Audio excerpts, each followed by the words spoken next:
Hi ಎಲ್ರಿಗೂ ನಮಸ್ಕಾರ. ಇವತ್ತು ನನ್ನ ಮಗಳು ಫಸ್ಟ್ ಡೇ ಸ್ಕೂಲ್ಗೆ ಹೋಗ್ತಾಯಿದ್ಲು. ಸ್ಕೂಲ್ಗೆ ಹೋಗಿ ಕಳಿಸ್ಬೇಕು ಅಂತಂದರೆ ಪೇರೆಂಟ್ಸ್ಗೆ ತುಂಬ ಖುಷಿ. ಯಾಕಂದರೆ ಮೊದಲನೇ ದಿವಸ ಮಗಳು ಇಷ್ಟು ವರ್ಷ ಮನೆಯಲ್ಲಿದ್ಲು, 2-3 ವರ್ಷ. ಈಗ ಸ್ಕೂಲ್ಗೆ ಹೋಗ್ತಿರೋದ್ರೆ ತುಂಬ ಟೆನ್ಷನ್ ಇರುತ್ತೆ ಮತ್ತು ತುಂಬ ಇಷ್ಟ ಇರುತ್ತೆ ಚೆನ್ನಾಗಿ ರೆಡಿ ಮಾಡಿ ಕಳ್ಸೋಣ ಮಕ್ಕಳನ್ನ ಅಂತ. ನಾನು ಅದೇ ಥರ ಬುಕ್ಸ್ ಎಲ್ಲ ರೆಡಿ ಮಾಡಿಕೊಂಡು ಬ್ಯಾಗು ಸ್ಲೇಟ್ ಎಲ್ಲ ಒರೆಸಿ ನೀಟಾಗಿ ರೆಡಿ ಮಾಡಿ ಎಲ್ಲ ರೆಡಿ ಇಟ್ಟಿದ್ದೆ. ಬಟ್ ನನ್ನ ಮಗಳು ನನಗಿನ ಅವಳೇ ಸ್ಪೋರ್ಟಿವ್ ಆಗಿರ್ತಾಳೆ. ಯಾವಾಗಲೂ ಸ್ಕೂಲ್ ಹೋಗೋಕ್ಕೆ ರೆಡಿ ಇರ್ತಾಳೆ ಅನ್ನೋ ಥರ ಆಡ್ತಿದ್ಲು. ಬೇಗ ಬೇಗ ರೆಡಿ ಮಾಡು, ಅದು ರೆಡಿ ಮಾಡಿ, ಇದ್ರ ರೆಡಿ ಮಾಡು, ಹೋಗಬೇಕು, ಲೇಟ್ ಆಗುತ್ತೆ ಅನ್ನೋ ಥರ ಎಲ್ಲ. ಬಟ್ ಅವಳ ಸ್ಪೋರ್ಟಿನೆಸ್ ತುಂಬ ಇಷ್ಟ ಆಗೋದು. ಬಿಕಾಸ್ ಹೋಗುವಾಗ ನನಗಿನ ಮುಂಚೆನೇ ರೆಡಿಯಾಗಿ ಆಟ ಆಡ್ಕೊಂಡಿದ್ಲು. ಒಂಚೂರು ಅಳ್ಳಿಲ್ಲ, ಬೇಜಾರಾಗಲಿಲ್ಲ ಅವಳು. ಆಮೇಲೆ ಮಕ್ಕಳನ್ನ ಯಾವ ಥರ ಸ್ಕೂಲಿಗೆ ಕಳಿಸ್ತಿದ್ದಾರೆ, ಸ್ಕೂಲ್ ಬಗ್ಗೆ ತುಂಬ ಪಾಸಿಟಿವ್ ಆಗಿ ಹೇಳಿ, ಟೀಚರ್ಸ್ ಬಗ್ಗೆ ಒಳ್ಳೆ ರೀತಿ ಎಕ್ಸ್ಪ್ಲೇನ್ ಮಾಡಿ ಅವರಿಗೆ ಚೆನ್ನಾಗಿ ನೋಡ್ಕೋತಾರೆ ಆ ಥರ ಎಲ್ಲ.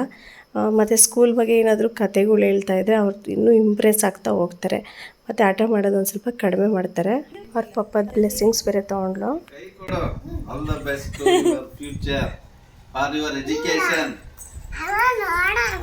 ನಮಗೆ ಅದು ತುಂಬ ಖುಷಿಯಾಗಿತ್ತು ಫಸ್ಟ್ ಡೇ ಅಂತ.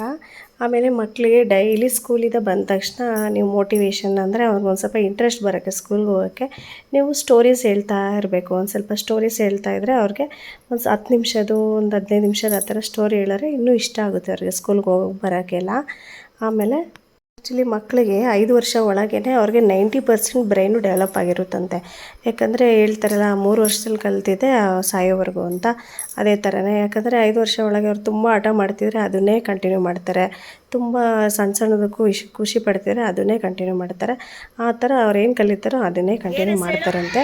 ಅದಕ್ಕೆ ನೀವು ಆದಷ್ಟು 5 ವರ್ಷ ಒಳಗೆ ಅವ್ರಿಗೆ ನೀವು ಒಳ್ಳೆ ಬುದ್ಧಿ ಹೇಳ್ಕೊಡ್ತಾ ಇರಬೇಕು. ಅದು ಯಾಕಂದರೆ ಮೈಂಡಲ್ಲಿ 90% ಅವಾಗೇ ಮೆಚುರಿಟಿ ಬಂದಿರುತ್ತೆ, ಯಾವ್ದು ಕಲಿಬೇಕು ಯಾವ್ದು ಬಿಡಬೇಕು ಅಂತ.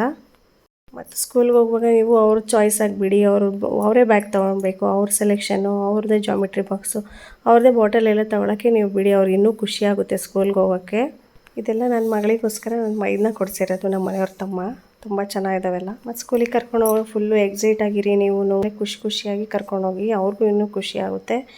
ಆ ಮಕ್ಕಳಿಗಿನ್ನ ಮುಂಚೆ ನಾವೇ ಟೆನ್ಷನ್ ಆಗಿಬಿಟ್ಟಿರ್ತೀವಿ, ಮನೇಲಿ ಇರಲ್ವಲ್ಲ, ಬಿಟ್ಟೋಗಿರ್ತಾಳಲ್ಲ, ಅಮ್ಮ ನೀನು ಒಬ್ಬಳೇ ಇರ್ತೀಯ ಅಲ್ಲಿ, ಆ ಥರ ಇರ್ತೀಯ, ಬಿಟ್ಟಿರ್ತೀಯ, ಆ ಥರ ಎಲ್ಲ ನಾವೇ ಕೇಳಿದ್ರೆ ಅವ್ರು ಇನ್ನೂ ತುಂಬ ಟೆನ್ಷನ್ ಆಗಿಬಿಡ್ತಾರೆ. ಅದಕ್ಕೆ ನಾವೇ ಆ ಥರ ಎಲ್ಲ ಯಾವುದು ತೋರಿಸ್ಕೋಬಾರ್ದು ಅವರಿಗೆ. ಮತ್ತು ಅವ್ರ ಜೊತೆ ಆಡಬಾರ್ದು, ಇವ್ರ ಜೊತೆ ಆಡಬಾರ್ದು ಅಂತಾರೆ.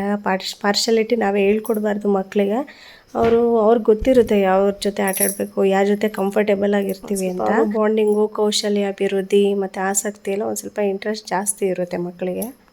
ಮತ್ತು ಫ್ರೆಂಡ್ಸು ಮಕ್ಕಳು ಎಲ್ಲ ಅವರೆಲ್ಲ ನೋಡಿ ಅವ್ರ ಜೊತೆ ಎಲ್ಲ ಮಾತಾಡಿದ್ರೆ ಅವ್ರಿಗೂ ಒಂದು ಸ್ವಲ್ಪ ಸಮಾಜದ ಜ್ಞಾನ ಸಿಗುತ್ತೆ, ಗೊತ್ತಾಗುತ್ತೆ.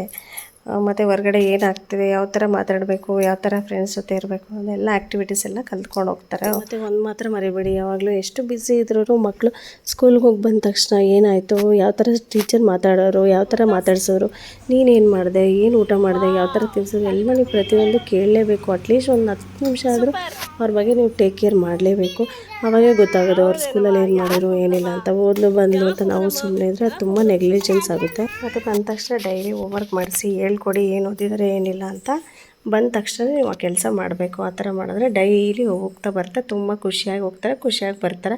ಮತ್ತು ಡೈಲಿ ಒಂದೇ ಟೈಮ್ಗೆ ಎಬ್ಬರಿಸಿ ಅವ್ರಿಗೆ ಇನ್ನೂ ಕರೆಕ್ಟಾಗಿ ಪರ್ಫೆಕ್ಟಾಗಿ ರೂಢಿ ಆಗ್ತಾರೆ. ಇಷ್ಟು ನನ್ನ ಮಗಳದು ಫಸ್ಟ್ ಡೇ ಸ್ಕೂಲು ಮತ್ತು ಸ್ಕೂಲ್ ಜರ್ನಿ ಹೇಗಿರುತ್ತೆ ಮುಂದೆ ಅವ್ರ ನೋಡ್ಕೋತೀನಿ ಅಂತ ಗೊತ್ತಾಗುತ್ತಲ್ಲ.